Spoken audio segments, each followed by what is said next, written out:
I blew up a romance scammer's life. This one is fresh and still unfolding, but it's already hit an explosive level. Some details intentionally vague. Context: I'm a woman in my 30s with a reasonably good corporate-type job in a field with lots of room for growth, and am recently back into the dating scene after a decade. I'm kind of a would-be a 10 if she lost 30 pounds looking girl, beautiful face if a bit chubby, but I never have issues getting a date. I'm not well off, but I'm stable and have a bit of spending money. I live in a large multicultural city and my ex was an immigrant, so I'm open to dating people of any origin. What happened? A few weeks ago I met a very charming man from a Latin American country only a couple years younger than me. Seemed very sweet, cuddly, intelligent, family-oriented, emotionally available, educated and in a good profession back home in his country, and had a lot in common with me. Chemistry seemed amazing inside and outside the bedroom. He was honest that he was in my country on a tourist visa but hoping to stay. I made it clear I wouldn't be able to help him with that, but we'd have a fun summer fling while he was here. If he managed to stay or come back, only then would we consider a real relationship.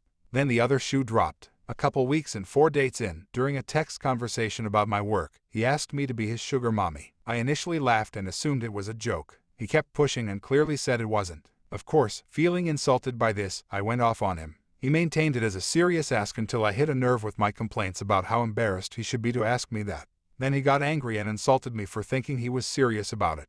No apology for being hurtful to me. Obviously, what I did next was take screenshots and cry about it to my closest friends. I was hurt that I was fooled into thinking he liked me and that he thought I needed to pay for a man. My friends started the fuse on what happened next. One of my friends started snooping more on his online presence. Together we found about 6 different Instagram accounts that were him using different variations of his name and different photos of himself, all uploaded in batches. On Facebook, a similar pattern. All very scammy and suspicious looking. He'd been foolish enough on one of his profiles though to follow and tag the employer that he was working for illegally on his tourist visa in my country. So I contacted another close friend in a local law enforcement agency that works with immigration. She looked up his file. He had a wife and daughter at home. I released the hounds after that. The friend who helped me investigate online made several group chats on multiple platforms with all of his family and friends. She released all the screenshots as well as a rant about how shameful it was. As they started blocking her, she added more people. I found his sister's phone number. She sent her messages on there too. Everyone he knows, including his wife, know he's unfaithful and trying to take advantage of women. 30 minutes after the online bombardment started, I got a rude message from him about how I should be smart enough to know he was joking and he doesn't need to sell himself. I didn't reply. Next step: online immigration reporting form with all the info we found: work info, employer name and address, his home address, full name, job, photos, screenshots admitting to working. Usually these reports take months to be reviewed if at all, but I gave the file number to my law enforcement friend. 2 days later, law enforcement officers visited him at home. They found him with a phone number that was issued to a local resident. All his roommates also had numbers issued to the same person, a direct link to the employer. He received a caution for trying to scam me, a no-contact order, and a flag on his immigration file that, based on his country of origin, will likely mean he can never return, as well as a strict warning to not work without authorization. His roommates also received warnings. His employer received a visit next. They found significant proof that they'd been employing him illegally as well as multiple other people. Their investigation is still ongoing, but so far they are likely to receive tens of thousands in fines or possible jail time.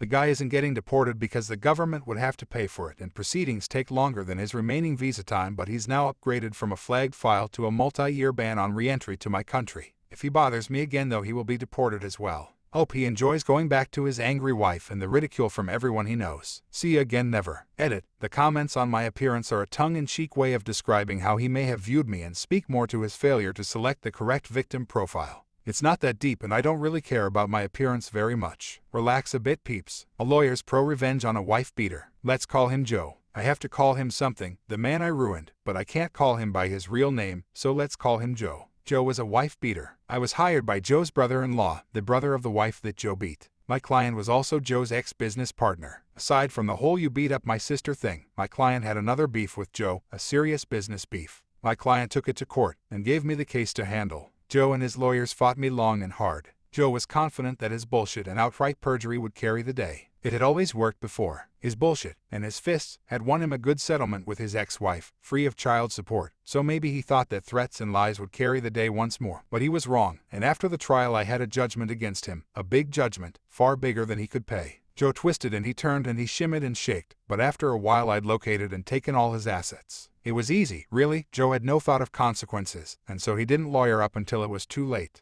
If one of my clients ever sues you, you're in trouble, because my clients lawyer up before they even know your name. But Joe didn't lawyer up until the process server threw the papers at his feet, and by then, it was far too late. I went through Joe's assets like a meat grinder, and after a while Joe had but one property left, a house, and he clung to that house, for it was rented out, and his sole source of income. Joe lived in the unfinished basement, and he survived on what the upstairs tenants paid him. He cashed their rent checks at payday loan places, paying hefty fees, but it was worth it, because he knew that I'd garnish any bank account that he opened. Joe managed to hide his rental place from me for a while because he owned it through a numbered company, but my investigator found him one day and followed him home. Joe self-repped his way through the next stage, which took a couple of years, while I punctured his corporate veils and his sad efforts at a fraudulent conveyance. But in the end, I had his last house, the house where he lived in the unfinished basement. Joe stepped out one day to get a pack of cigarettes, and when he came back the sheriff had changed the locks. Can my client at least live in the basement? Joe's lawyer said to me, pro bono, because by this point Joe had nothing to pay lawyers. I knew the pro bono guy, he practiced law nearby. As I was talking to him, I could see pro bono guy's office window across the parking lot from my office tower window. Ask the purchaser, I said, it's out of my hands, and it was. I told Joe's lawyer that the new owner wouldn't let him back into his shitty basement apartment.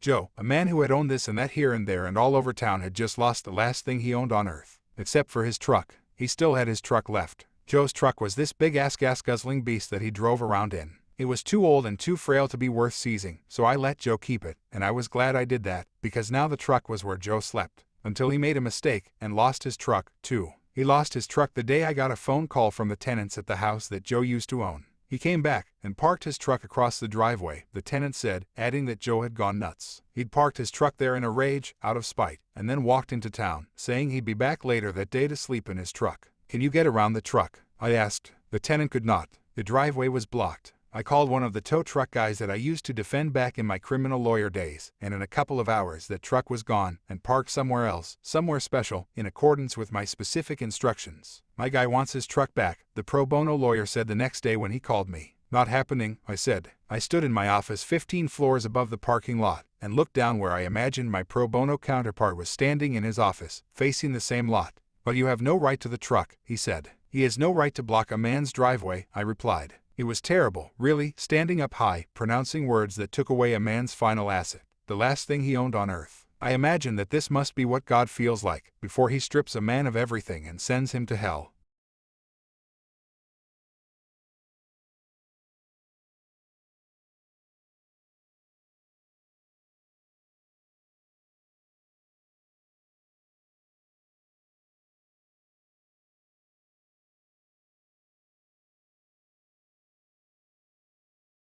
But I was unconcerned.